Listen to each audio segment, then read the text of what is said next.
yang belum terjawab Pak Seda tentang PDAM, saluran air bersih untuk Desa Senebuk Baru, Desa Pulau Blang, khususnya kemukiman Desa Senebuk Baru, kemukiman 1 Rantau Perlak, itu belum dijawab. Itu aja pertanyaannya, mohon dijawab tentang air bersih di Rantau Perlak, kemukiman 1, juga tentang Desa Payapalas dan Semana Jaya.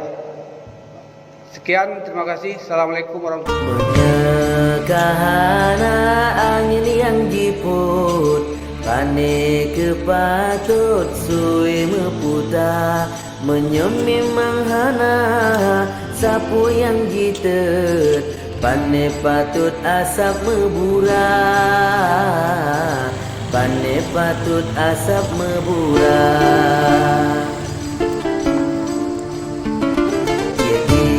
Laut ejut bang pasir surut, angin diput ado siga sao, menyegat tak kubun bek nanti makut, yang bek karu